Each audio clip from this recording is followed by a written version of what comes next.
And it's not the food. Learning how to change my thoughts so I could walk again. Because I couldn't move, my legs obviously, but I just lay there in the bed and said, I can walk, I will walk, I am walking, I am walking. My body is healing and I am stronger and stronger, and I said it over and over, and it worked, and I got up. I would have just died like the person in the bed next to me. From that point on, I knew I had to change the way I thought. During that period of time, I would just get almost a mantra that I would, walk during the day as far as I could. I started meditation and lots of prayer and little things like that. I just kept saying, I'm going to kick it to the curb. I'm just going to kick it to the curb. I would talk to my stem cells like they were my babies, nurturing them morning and night, and, about how strong they are and how rich they are and how they're multiplying. And I would have never survived the chemotherapy. I had 4 different kinds and radiation. But the only thing that got me through that was the positive affirmations and changing my mind.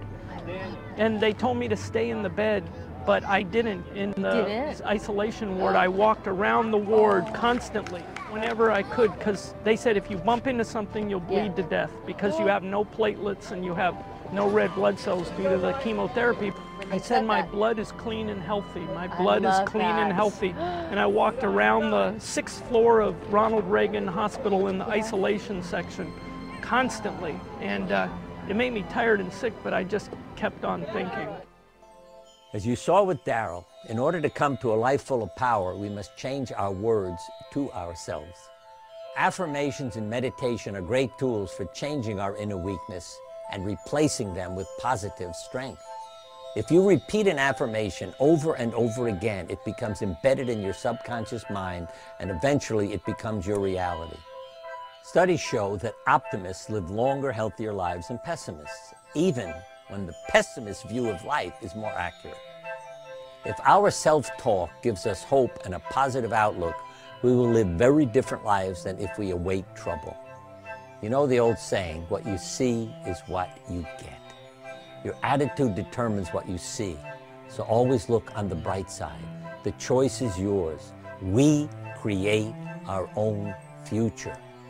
Become an optimist.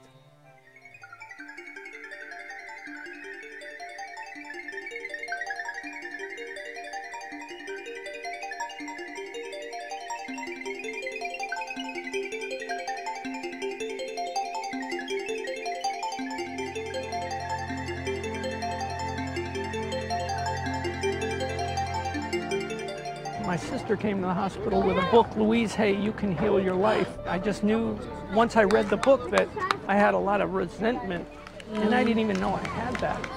And I did what it said, forgive, in like the first 2 chapters, and I did. And when I did that, I just started to shake in the bed after I forgave somebody, and I just started to feel better right away. A friend of mine had given me a box of cards. I picked one up and I read it, and it said, to start your healing, you must forgive. It was like this lightning struck, and I knew exactly what I had to do. I forgave somebody who had bothered me for 14 years. I just said, I release all my hatred and resentment, and I forgive. She'll show you what in your mind is causing it. And it was frighteningly accurate in every way, even throughout my treatment, because I had 2 years of intensive treatment. That's what got me through it. I hadn't talked to someone in an ex in about 8 years. Didn't even know if I had his phone number.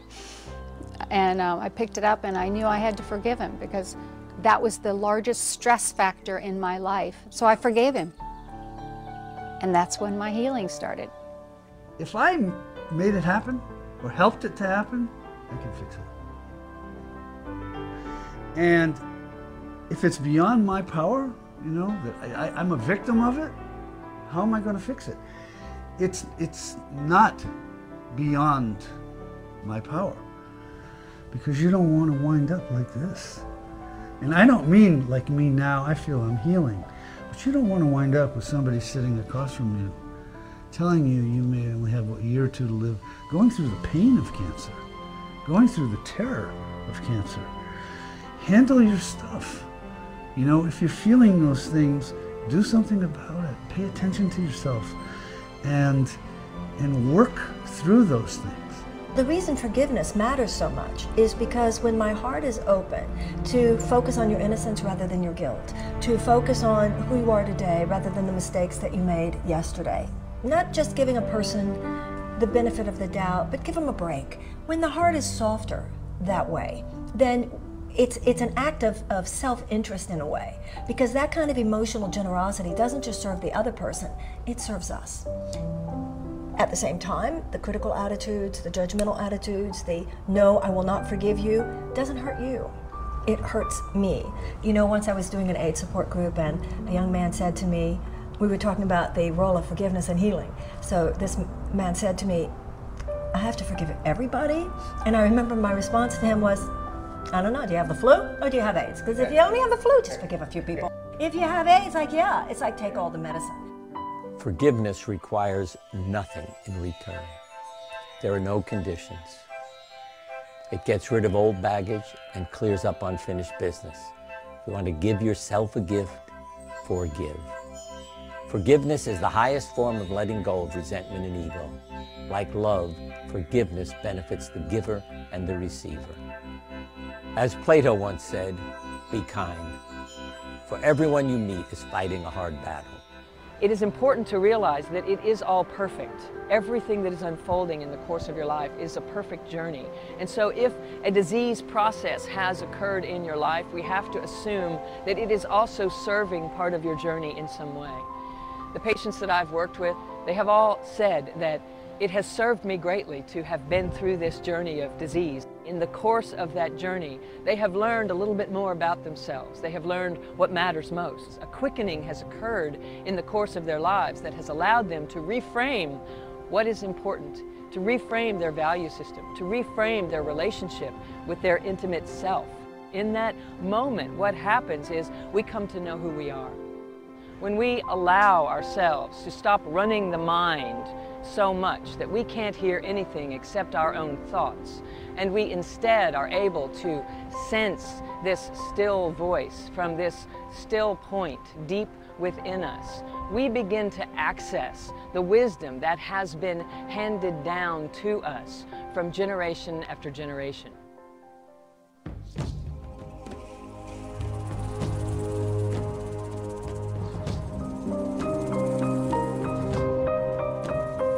Most people have never been taught how to use the magnificent tool of their mind and don't realize that all thoughts are forces of attraction.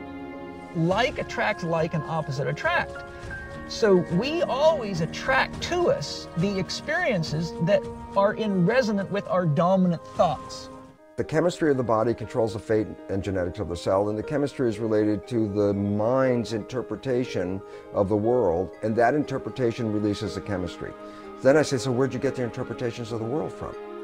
Your basic interpretations of the world were downloaded through your parents and your family and your community before you were 6. And this is the part of the brain, the subconscious, that runs the show most of the time.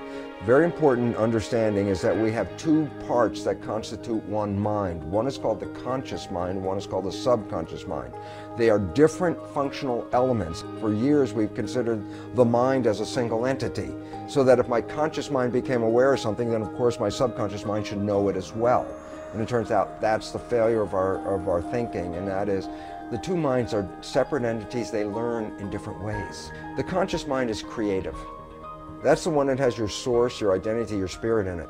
That's the one that has your wishes and desires in it. You say, what do you want from life? Well, then you create an answer. I say it comes from the conscious mind.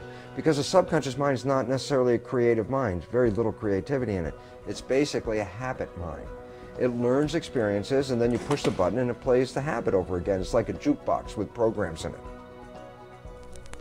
So I can entertain wonderful healing thoughts with my positive thinking conscious mind, and I go, well, that's very nice, but how much of those thoughts are controlling your life? And then we go back to the data. Only 5% of your life is controlled by your conscious mind. So you say, oh, I have positive thoughts. It only influences 5% of my life. 95% of your life is still programmed by the subconscious beliefs, which are other people's programs. And since you don't see them, you don't realize what chemistry you're putting into your bodies. Every one of us operates day to day with behaviors that we don't see because they're automatic. If you're not happy with it, or you're not as healthy as you would like to be, there is a reason. And it always stems from a basic core belief system. We have limited what is possible for us and what is not possible for us based upon past experiences that we have had. And it is all stored at the subconscious level. What the conscious mind can do is turn its attention to reframing some of the things that may be held at the subconscious level, asking myself, today, how would I have it be if I could have it any way I choose? What is it that I would lean into if I could go in any direction? And in doing that, we begin to unfold the path that is ultimately intended for us. So the question is, how do I know what the programs are? Well, this is the fun part, because a lot of people think I got to go back through psychology and review. You don't have to waste your time doing that. If your life is 95% from your subconscious, then by definition, your life is a printout of your subconscious programs. You don't have to go backwards. You're living with these programs. So you look at your life. The things that work for you and are easy and come to you and you're happy with, you've got programs in your subconscious that acknowledge I can have those things. Anything you struggle with, anything you have to work hard to overcome, anything that requires a lot of effort in your life, requires that effort, requires that struggle, because you have beliefs in your subconscious that don't support that end. And so basically it says, you look at your life and say, the things that work, good, I have beliefs that support those. The things that don't work right, whether it's health, relationships, job, is because there are beliefs in the subconscious mind that are sabotaging you. We're not going against invisible forces. We're going against their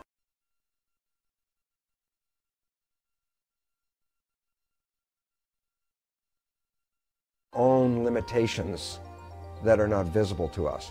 So the fun part is you can say, well, what are the things that aren't working? I say, take those, make statements of belief out of them. See if your beliefs support you in the things you're looking for.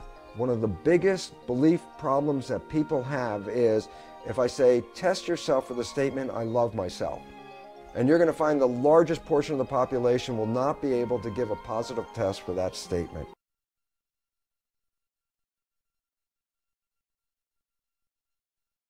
If I'm not extending love, I'm projecting fear. It is as though we live in two parallel universes. And in a very real way, you decide which universe you want to live in. The universe that is dominated by fear, or the universe that is dominated by love. And I can tell you this much, you choose the one dominated by love, your chances for physical healing are a whole lot increased. The issues we face as adults, our propensity toward things like cancer, diabetes, Alzheimer's, obesity, are all rooted in the first 6 years of our lives, around the time of conception, fetal development, and the infant phase of our life.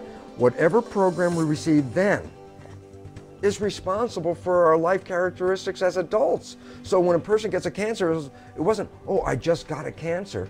It was something that was building over a long period of time until it reaches a point where it manifests itself.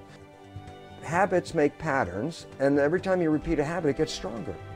So if you start off with a bad habit and grow up with a bad habit, by the time you're older, man, that habit is so strong and so concrete. It feels like you can't change it, but fortunately, there are new